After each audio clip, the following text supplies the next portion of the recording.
Hi everyone, welcome back to the Toffee Blues, your source for all things Everton. I'm Stephen and this is your match preview for Everton's fixture at Old Trafford on Sunday. Of course, not a ground that we've had a lot of look at. Of course, we haven't won there since 2014, so we'll be hoping to break that streak of losses and draws and just terrible performances all around.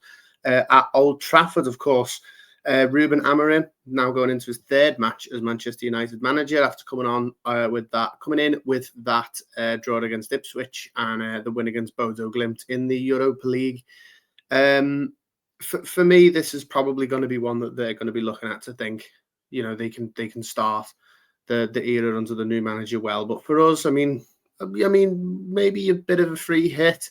With the current situation with Sean Dyche, and I'll talk about that a little bit in the video.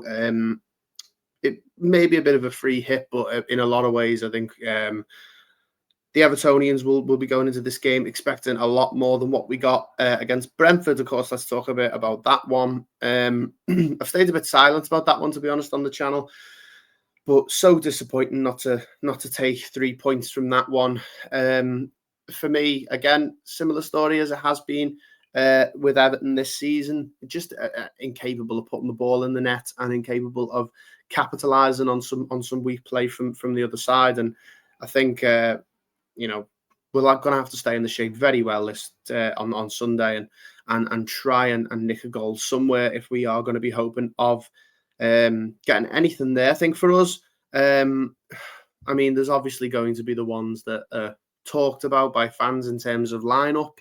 People will want Beto to come in. People will want to see Ndiaye in the middle. But to be honest, I just cannot see Sean Dyche going with that. I think he'll pretty much keep the team exactly the same. I would like to see Orel Mangala in from the start in this one, though. I think when he came on against Brentford, he did do quite well. It's a bit of a question of whether it's going to be Lindstrom or Harrison. For me, I think with how Dyche will probably want to line up in this one, it's going to be probably going to be a case of Jack Harrison in from the start this week.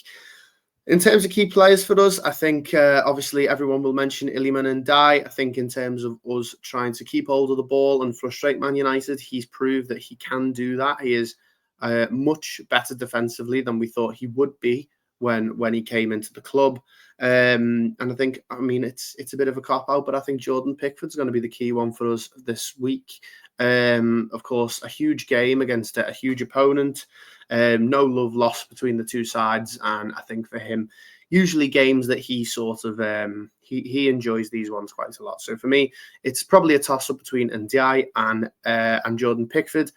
For this one at the weekend. Of course, there is the likes of players coming back. Branthwaite probably will start again, hopefully. I think the main reason why we didn't lose that game last week was having Branthwaite in from the very beginning. And that's no fault of Michael Keane whatsoever. I just think with Branthwaite in the team, we are allowed to push a little bit higher up the pitch and play the ball into our midfielders a lot more. So, of course, moving on to talking about Sean Dyche, and I'm interested to hear in the comments down below on your thoughts going into this one. If it's a bad result, I think the fans are past being patient now at this point. I think it's probably going to be a case of a point here would really help him out massively because in a game we're pretty much going in expecting to lose. If we are able to get something, it really could buy him a bit more respect and patience from the Evertonians. But the way he's probably going to set up in this one, I think it'll probably be a case of trying to keep the score down in a lot of ways. And I think United now may be starting to turn on the gas a little bit. In terms of United, of course, they had that not terrible, but by United standards, pretty poor start of the season. Actually sitting only just above us in the league table. So, a few places above. And for me, I think that they're really going to have the expectations on Ruben Amorim to come in and do something with the side because they have a lot of talented players. You don't need me to tell you that. They have spent a lot of money in the past couple of seasons.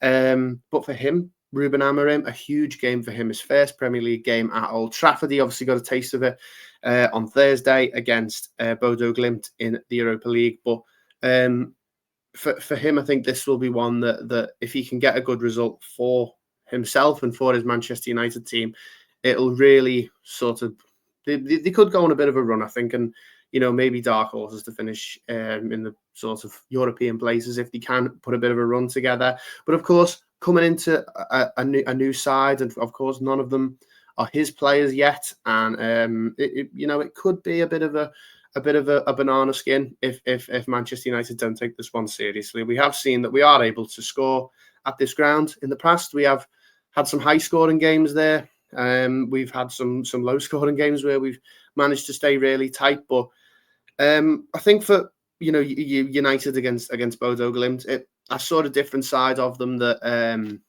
we haven't seen from Manchester United, especially in the last sort of year or two.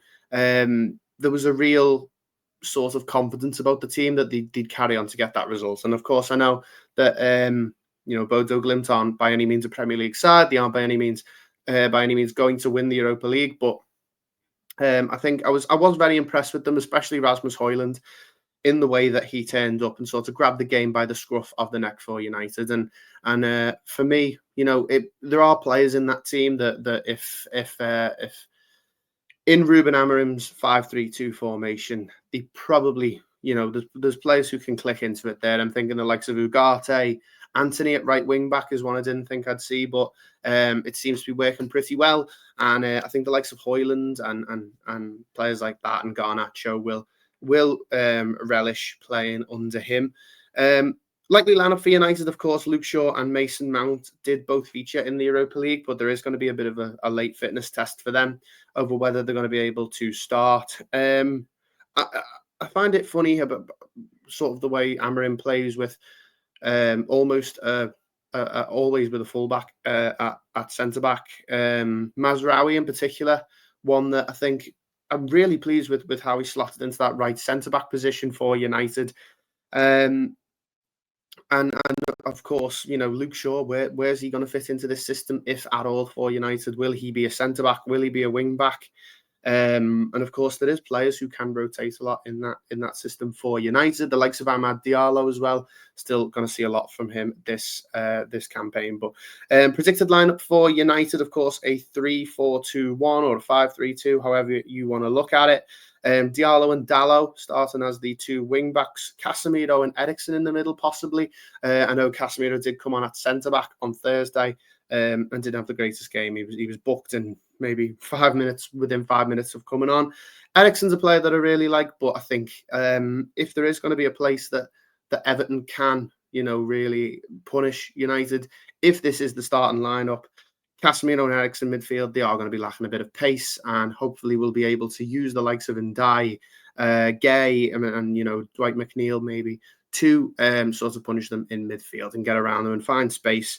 But of course, the likes of the very dangerous players for them, the Rashfords, the Fernandes, the Garnacho, and even, as I said, mentioned before, Rasmus Højlund as well. So for me, this is going to be maybe not a make or break one. I've said before in the opposition view videos that I think that Sean Dyche is here now till the end of the season. That's a given. I think we will be okay and we will get enough points to stay up. But as I said, I think a lot of the Evertonians on social media won't look at it this way. But for me, it's a little bit of a free hit. I'm not expecting us to win. It's not one that's going to be a tight game in any way, I think. And for me, it's one that I think we should go in, guns blazing, and try and get a goal and sit back and try and defend it.